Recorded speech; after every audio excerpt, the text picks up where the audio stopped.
ሰዎች ለመመለስ ጥረት እናደርግ ነበረ። ከዛ መካከል አንዱ ጉድ አይዲያ ነው። ጉድ አይዲያ ታዲያ ምንድን ነው እንዴ? ኢየሱስን ካድሽ ምናምን ብለህ እኔን ስታስተምር የነበረ አሁን ደግሞ አንተ እንዴት ወደ እስልምና ትሄዳለህ የሚል ጥያቄ ከሆነ የተነሳው እኔ ያነበብኩትና እስልምና ላይ ስህተት የፈለግኩባቸው ጊዜያቶች በሙሉ አስተማሩ። ያለፉ ጊዜያቶች በሙሉ አስተማሩ። ያስተማሩኝ ነገር ምንድን ነው? እስልምና ላይ ስህተት ማግኘት ትልቅ ውቅያኖስ ውስጥ ሚስማር እንደመፈለግ ነው። በጣም በጣም እንዲሁ ዝም ብለሽ እድሜ መጨረስም ለእኔ ማለት ነው። ለእኔ አሁንም እዚህ ቲክቶክ ላይ ያሉ ሰዎች ሁሉም ቤት ግቢ ዘሴም ቶፒክ ነው ሁሉም ጋር የሚዞረው የሚሽከረከረው። እንደው ምን አንዳንድ ጊዜ ላይፍ ስገባ ዛሬ ይህን ቶፒክ እኛ ልናወራበት ስለሆነ እንዳታወራበት ሁላ ይሉኛል። እኔ እኮ አስቤበት አይደለም። እኔ ድንገት ተዘጋጅቼ ስመጣ እነሱ በተመሳሳይ ይችኑ ይዘው ይመጣሉ እኔ ያስኳትን።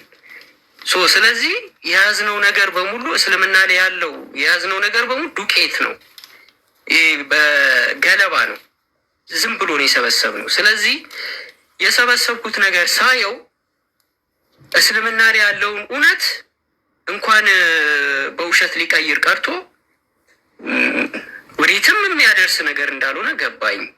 ይሄ ሲገባኝ ክርስትናን ስመለከተው ችግር ያለው እንደውም ራሴ ውስጥ ነው። የሚገርምሽ ኦርቶዶክስ፣ ፕሮቴስታንት እያንዳንዱ ለማስማማት ራሱ ኢየሱስን አንድ ኢየሱስ፣ አንድ ጌታ፣ አንድ አምላክ በሚለው እንኳን ለመስማማት የአንዱ ኢየሱስ ሴጣን የአንዱ ኢየሱስ ደግሞ አምላክ ሆኖ እርስ በራስ ግራ የሚገባበት እንደው ልክ እንደ አውሬ ሊበላሉ እስኪደርሱ ድረስ የሚጨቃጨቁበት እለት በእለት እረፍት የሌለው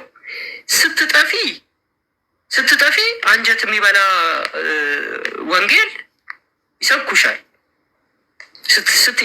ስትወጪ ኢቲስት ብትሆኚ ምንም አይሉሽም። ኦኒጂሰስ ብትገቢ ምንም አይሉሽም። ጆባዊ ትነስ ብትከተይ ምንም አይሉሽም። እስልምናን ስትቀበይ ግን አንድ ጥቅም ልታገኝ ነው። ከዚህ ሁሉ ጋጋታና ጫጫታ ልታመልጪ ነው። ስለዚህ እዛ ጫጫታ ውስጥ ያለው ይጎትትሻል። እኔም እዛ ጫጫታ ውስጥ ስለነበርኩ እጎትትሽ ነበር። ለምን ማንም ሰው ሲሄድበት ቅር ይለዋል። አሁን እኔ ኦንሊ ጂሰስ ሜሴጅ ይጽፍልኛል። ኤርሚያስ የሚባለው እንኳን እዚህ ቲክቶክ ላይ ስብከት የሚያደርገው እንኳን ሳይቀር ደነገጠ። ንዝረቱ እንግዲህ ወንጌላውያኖችን አልፎ ኦርቶዶክሶችን አልፎ ሁሉም ጋር ደርሷል። ተንቀጥቅጠዋል። እስልምና ውስጥ ማመኔ ማለት ነው፣ ወደ እስልምና መምጣቴ።